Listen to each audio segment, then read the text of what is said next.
महाराष्ट्र में गहरा रही सियासी संकट, उद्धव की विदाई लगभग तय, शिंदे गुट का आंकड़ा मैजिक नंबर के पार। द्रौपदी मुर्मू कुछ देर में करेंगी नामांकन, मुर्मू का राष्ट्रपति बनना लगभग तय, मोहन रेड्डी और पटनायक के समर्थन ने बिगाड़ा विपक्ष का खेल।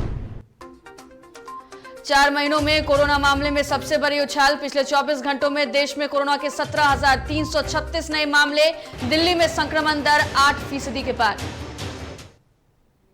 नमस्कार, डीटीवी भारत में आपका स्वागत है। मैं हूं पूजा वर्मा। बुलेटिन की शुरुआत करने जा रहे हैं इस वक्त की बड़ी खबर के साथ, जहां 4 महीनों में कोरोना मामले में सबसे बड़ा उछाल देखने को मिला है। बड़ी खबर आपको बता रहे हैं, जहां पिछले 24 घंटों में देश में कोरोना के 17,336 नए मामले सामने आए हैं। राजधानी दिल्ली में कोरोना के मामलों में लगातार तेजी देखने को मिल रही है। पिछले 24 घंटों में दिल्ली में कोरोना के 1,934 नए मामले दर्ज किए गए हैं।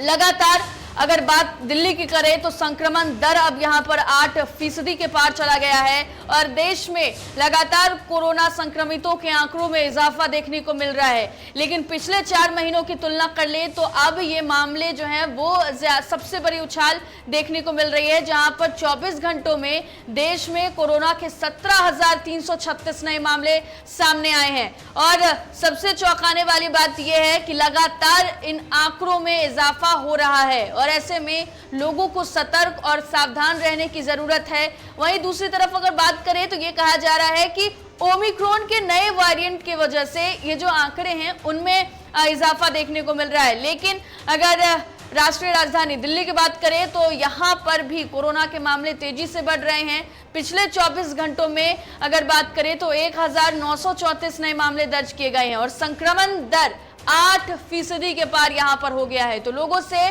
सतर्क और सावधान रहने की अपील लगातार की जा रही है।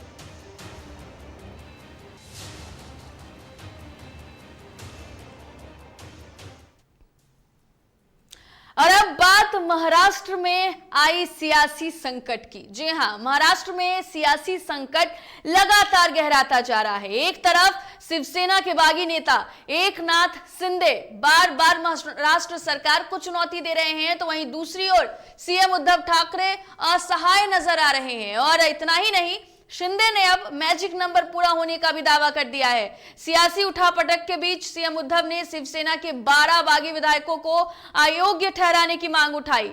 अब इस पर गुवाहाटी में बैठे एकनाथ शिंदे ने भी प्रतिक्रिया दी। उन्होंने कहा कि उद्धव उनको अयोग्य नहीं ठहरा सकते हैं क्योंकि वे खुद अल्पमत हैं। उन्होंने ये भी कहा कि शिवसेना के नोटिस से वो नहीं डरते हैं, चाहे तो ऐसे 10 नोटिस और भेज दिए जाए।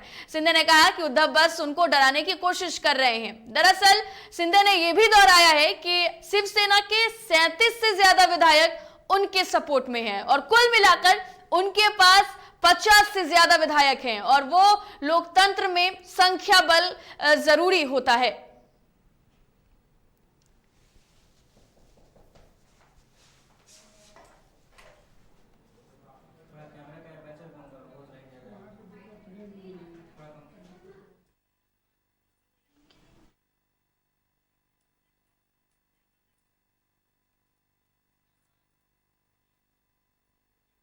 राष्ट्रपति चुनाव के लिए एनडीए की तरफ से द्रौपदी मुर्मू को उम्मीदवार बनाया गया है और आज नामांकन भी है। ऐसे में अमित शाह उनके नामांकन के लिए पहुंचे और जिसके बाद अगर मुर्मू की बात करें तो यह माना जा रहा है कि उनका जीतना लगभग तय है।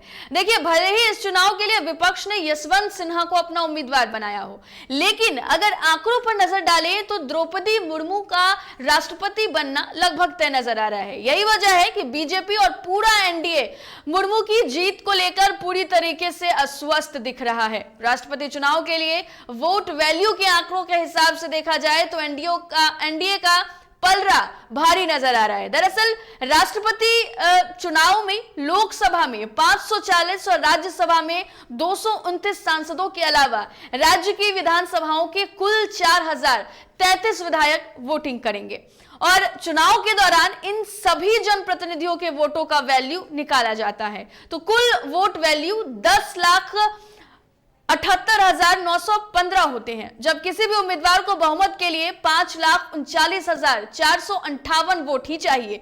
क्योंकि नवीन पटनायक की बीजेडी ने मुर्मू को समर्थन देने का ऐलान कर दिया है, ऐसे में बीजेडी के 31,668 वोट वैल्यू को एनडीए में मिला दिया जाए तो द्रौपदी मुर्मू बहुमत की आंकड़े को पार कर जाएंगी। और साथ ही अब इसमें जगन मोहन रेड्डी की वाईएसआर कांग्रेस के 45,000 से ज्यादा वोट भी जुड़ जाएंगे।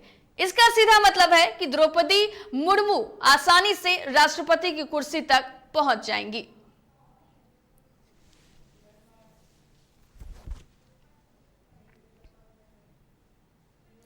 लखनऊ में आज जुमे की नमाज को लेकर पुलिस प्रशासन पूरी तरीके से अलर्ट नजर आ रही है और राजधानी में 165 कंपनी पीएसी और 10 कंपनी पैरामिलिटेंट तैनात की गई है। जिले में सेक्टर स्कीम लगाने के निर्देश दिए गए हैं। पुलिस अफसरों को फील्ड में रहने के निर्देश दिए गए हैं। साथ ही टीले वाली मस्जिद पर भारी पुलिस बल को भी तैनात किया गया है।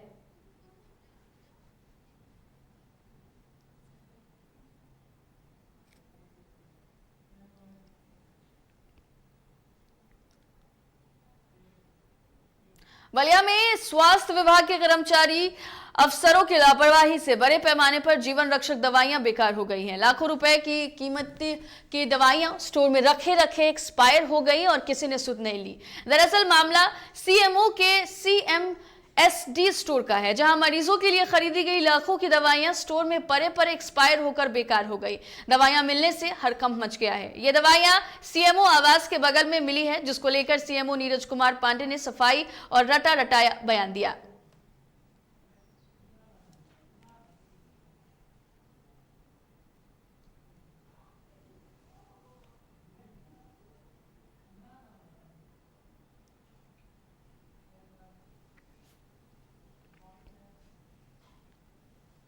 संज्ञान में आया है जब हम लोग एनएमटीसी खाली करा रहे थे ट्रेनिंग वगैरह के लिए और निर्माण कार्यों के लिए, तो कुछ दवाएं मिली हैं जो कि 2013 एक्सपायरी हैं और इस संबंध में हमने एसीएमओ स्टोर से आज्ञा मांगी है। संभवतः तत्कालीन फार्मासिस्ट द्वारा इसका निष्पादन नहीं किया गया था, जिसके चलते ये दिक्कत आई।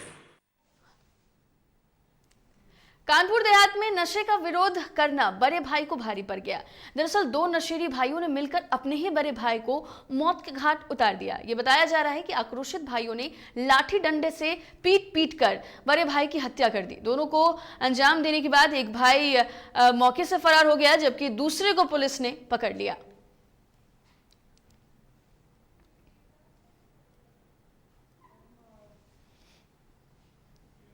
प्रतापगढ़ के राजकीय इंजीनियरिंग कॉलेज और हॉस्पिटल के निर्माण में लापरवाही बरती जा रही है, जिसकी उच्च स्तरीय शिकायत सपा विधायक डॉक्टर आर.के. वर्मा ने की है। बता दें कि विधायक का मामला जो है वो कहना है कि कॉलेज निर्माण में घटिया सामग्री का प्रयोग हो रहा है और इसकी जांच की जानी चाहिए।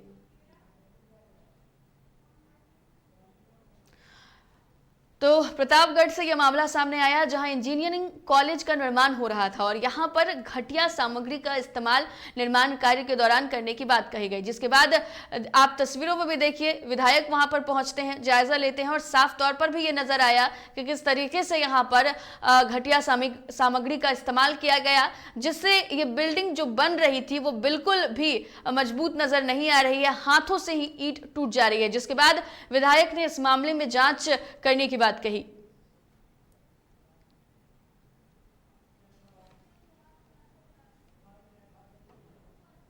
क्षेत्रवासियों ने शिकायत करी कि गुणवत्ता बहुत खराब है, एक बार आप देख लीजिए। मैंने कहा बाद में देख लेंगे, आज कार्यक्रम में जाने दीजिए, तो लोगों ने जिद किया नहीं चलिए आज देख लीजिए। सभी ये ग्रामवासी साथ मेरे चल करके पैदल वहीं से आए। उसके बाद यहाँ आने के बाद जब मैं इन दीवारों पर चलने लगा तो इसकी ईंट फिसल करके गिरने लगी, तब मेरी नज़र पड़ी कि इसकी गुणवत्ता इतनी खराब है।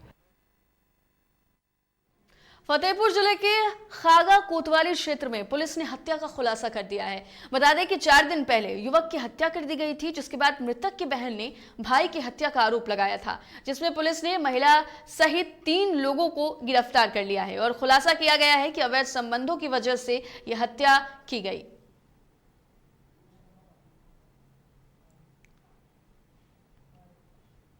जनपद फतेहपुर थाना खागा के ग्राम संवत में विगत 19 जून को हुई हत्या की घटना का खुलासा करते हुए खागा पुलिस द्वारा घटना में शामिल हत्या व्यक्तियों को गिरफ्तार करने में सफलता प्राप्त किया है।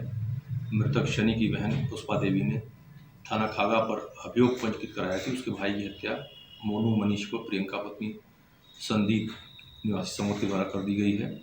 इस संबंध में पुष्पा देवी के प्रार्थना पत्र पर थाना खागा पर अभियोग पंजीकृत करके प्रभारी निरीक्षक खागा उनकी टीम के द्वारा अभियुक्तों को आज सतनाडी मोड़ के पास ही गिरफ्तार किया गया है। कन्नौज के तेराजा गेट स्थित भट्ठा मालिक ने मजदूरों को बगैर मजदूरी दिए भगा दिया। पीड़ित मजदूरों ने मालिक पर पीटने और मजदूरी न देने का आरोप लगाया है। इसी के चलते आपको बता दें कि पीड़ित मजदूरों ने कलेक्ट्रेट पहुंचकर भट्ठा मालिक के खिलाफ विरोध प्रदर्शन कर न्याय की गुहार लगाई थी। मजदूरों ने कहा कि मजदूरी ना मिलने पर भुखमरी के कगार पर पहुंच गए हैं। मौके पर पहुंचे एसडीएम सदर द्वारा मजदूरी दिलाए जाने का आश्वासन मिलने के बाद मजदूर वापस लौट गए। एसडीएम ने बताया है कि अंबर भट्ठा से कुछ मजदूर आए थे जिनका आरोप था कि उनके रुपए दिए बगैर ही उन्हें भगा दिया गया है। भट्ठा मालिक से फोन पर उनके रुपए दिए जाने को लेकर बात की। साथ ही भट्ठा मालिक के खिलाफ कार्रवाई के लिए एसएचओ को निर्देश भी दे दिया गया है। पठार काम करें वहाँ हमारा पैसा नहीं मिल रहा है, जो काम करें वह हमारा रह रहा है। तब अत्ता बाकी है, हमें जो 1000 पर 800 प्रति ले रहे हैं एक पठार के लिए, वो हमका हिसाब देते हैं कितना बाकी है, बस उतना होगा जितना 4 या 5 या 6 लाख जो उनके हिसाब नहीं हमको सुना। कि अंबर भट्टे से कुछ मजदूर आए थे जो जनपद सीतापुर के रहने वाले थे। इनका आरोप था कि भट्ठा मालिक इनको बिना पैसा दिए भगा दिया मारपीट करके। हमने एसडीएम छिबरामाओं को कहा है और एसएचओ गुरसाईगंज हमारे सामने ही साथ में ही है। हम लोग इन भट्ठा मालिक से बात करके मजदूरों को पुनः करके उनकी जो ड्यूज होगा और उसको दिलवाएंगे तथा भट्ठा मालिक के खिलाफ कार्रवाई भी करेंगे। बिहार विधान मंडल के मानसून सत्र की आज शुरुआत हुई थी, लेकिन पहले दिन आपको बता दें कि शोक प्रस्ताव के साथ सोमवार तक के लिए स्थगित कर दिया गया है विधानसभा।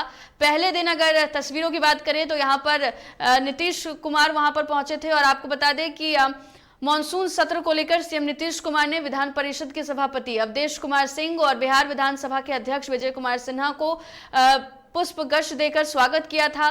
दरअसल विधानमंडल का मानसून सत्र आज से लेकर 30 तारीख तक चलने वाला है और 5 दिनों के मानसून सत्र की आज अगर हम बात करें तो इसमें विपक्ष ने घेरने की तैयारी की थी। हालांकि पहले दिन फिलहाल इसे स्थगित कर दिया गया है और अगर बात करें तो विपक्ष ने कई मुद्दों पर सरकार को घेरने की पूरी तैयारी कर रखी थी।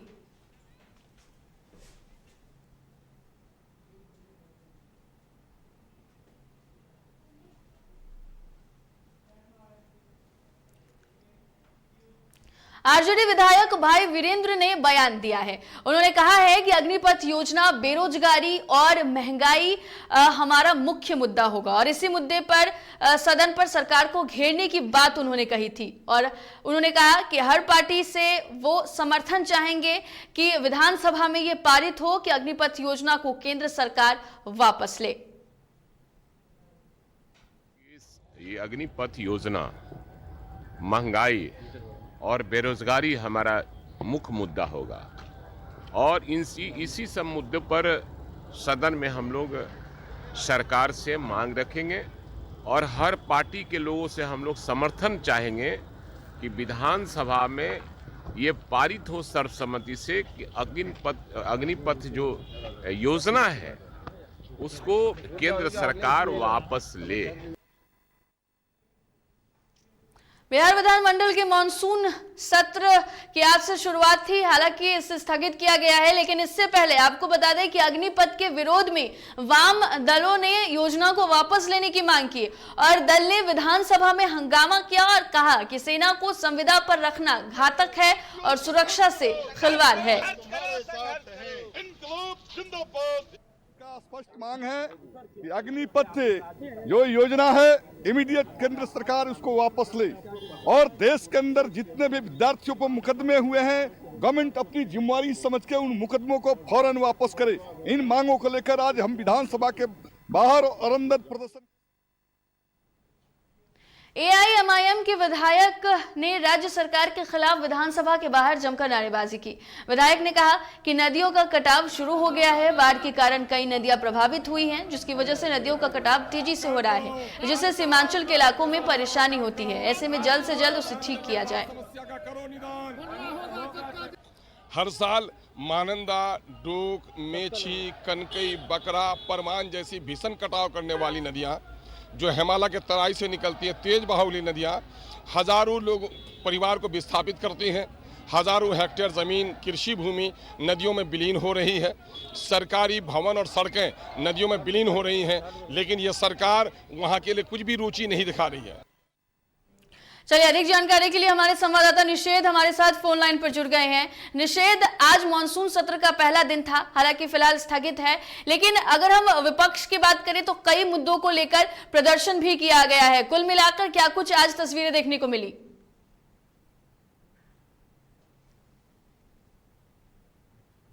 नामा जोरदार शुरू हो गया और जो लेफ्ट की पार्टियां हैं, AIMIM जो पार्टी है, इन दोनों ही पार्टी के जो विधायक है वो प्रदर्शन करने लगे, जहाँ पर लेफ्ट की पार्टियां इस बात को कह रही थी कि अग्निपथ योजना को कहीं ना कहीं सरकार को वापस लेना पड़ेगा, और ये अंदाजा भी लगाया जा रहा था कि अग्निपथ स्कीम को लेकर के सत्र के दौरान जोरदार हंगामा हो सकता है। लेफ्ट की पार्टी ने इसको लेकर के जोरदार प्रदर्शन किया।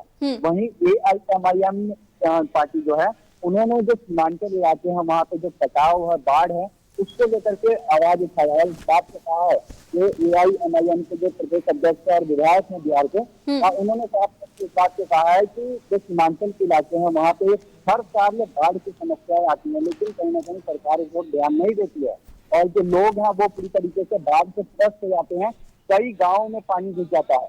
तो बजट तक जो मानसून सत्र की शुरुआत होती ही जोरदार हंगामा विपक्ष के नेताओं ने किया, और अब कहीं ना कहीं जो बिहार विधानसभा की कार्यवाही है विधानमंडल की, वो सोमवार को अब शुरू होगी, तब तक स्थगित कर दी गई है। 11 बजे तक सोमवार तक तो पूरी कार्यवाही स्थगित कर दी गई है। बहुत शुक्रिया निषेध आपका तमाम जानकारी के लिए। तो देखिए, बिहार विधानमंडल के बजट सत्र की अगर हम बात करें तो आज फिलहाल स्थगित है और सोमवार 11 बजे तक इसे स्थगित किया गया है। और चलिए, एक बड़ी खबर आपको बता देते हैं, जहां बीजेपी विधायक हरिभूषण ठाकुर बचौल को धमकी मिली है। बड़ी खबर आपको बता रहे हैं, जहां हरिभूषण ठाकुर बचौल को धमकी मिली है, मोबाइल पर जान से मारने की धमकी दी गई है। दरअसल उन्होंने विधानसभा अध्यक्ष को चिट्ठी लिखकर इसकी जानकारी दी है। पहले भी हरिभूषण ठाकुर बचौल को जान से मारने की धमकी मिल चुकी है। तो बड़ी खबर आपको इस वक्त की बता रहे हैं, जहां पर पहले भी हरिभूषण ठाकुर बचौल को जान से मारने की धमकी मिल चुकी है। एक बार फिर से ये धमकी दी गई है, और बचौल को जो धमकी मिली है, इसको लेकर उन्होंने खुद कहा है कि जिहादियों द्वारा ये धमकी देने की बात उन्होंने कही है। देखिए, हरिभूषण ठाकुर बचौल पर ये पहली बार उन्हें धमकी नहीं मिली है, इससे पहले भी उन्हें धमकी मिल चुकी थी, जिसके बाद उनकी सुरक्षा बढ़ाई गई है। एक बार फिर से उन्होंने इस पूरे मामले को लेकर शिकायत भी की है और विधानसभा अध्यक्ष को भी चिट्ठी लिखकर इस पूरे मामले की जानकारी दी है।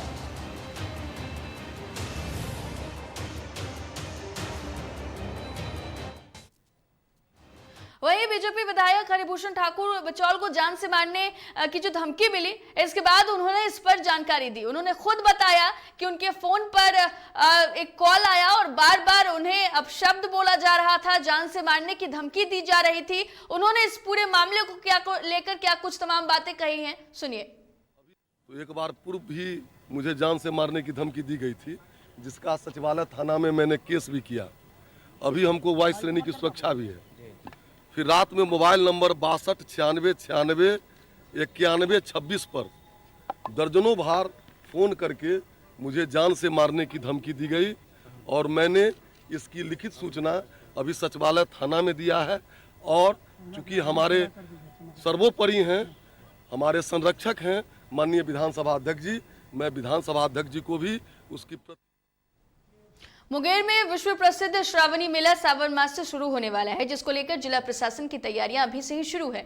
और आपको बता दें कि इसको लेकर के वहां पर खुद डीआईजी पहुंचे, उन्होंने स्थितियों की जायजा लिया। डीएम भी वहां पर पहुंचे और क्या कुछ तैयारियां की गई है, इसको लेकर उन्होंने कई सारे अहम दिशा निर्देश भी तमाम अधिकारियों को दिए।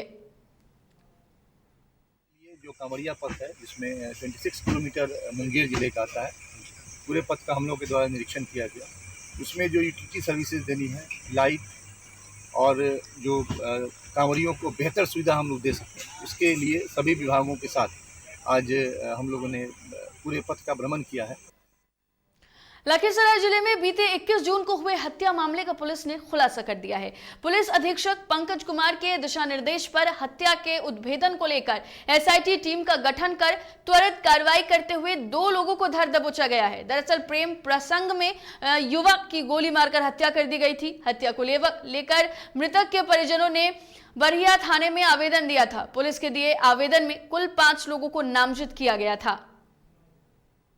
21 तारीख को पुलिस को सूचना मिली कि बढ़िया स्थित पोखर के पास एक व्यक्ति की हत्या कर दी गई। उक्त सूचना पे स्थानीय एसएचओ अपनी टीम के साथ पहुँचे तो वहाँ पे पता चला कि चिंटू नाम के लड़के की हत्या कर दी गई।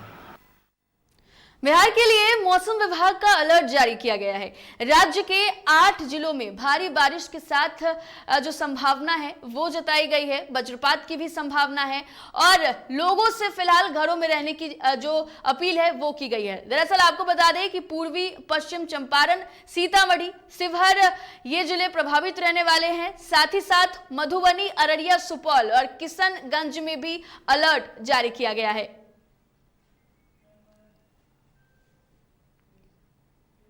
देवगढ़ जिला शिक्षा अधीक्षक सह जिला शिक्षा पदाधिकारी के तबादले की मांग को लेकर समहार नाले के पास झारखंड प्रगतिशील शिक्षक संघ का धरना प्रदर्शन रहा। झारखंड प्रगतिशील शिक्षक संघ के जिलाध्यक्ष स्कंद कुमार के नेतृत्व में अनिश्चितकालीन धरना प्रदर्शन पर लगाम लगाने के लिए जिला शिक्षा अधीक्षक ने उन्हें निलंबित कर दिया था, जिसको लेकर शिक्षक संघ ने पुरजोर निंदा की है। जिला उपाध्यक्ष ने कहा कि जिला शिक्षा अधीक्षक द्वारा जारी निलंबन पत्र अगले 48 घंटे में वापस लेने की चेतावनी दी है।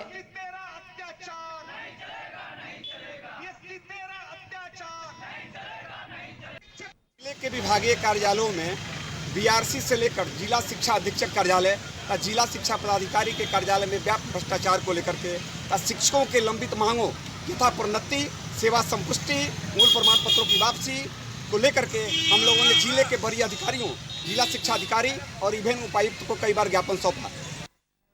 फिलहाल इस बुलेटिन में इतना ही। देश दुनिया की तमाम खबरों के लिए देखते रहिए DTV भारत। मुझे दीजिए इजाजत। नमस्कार।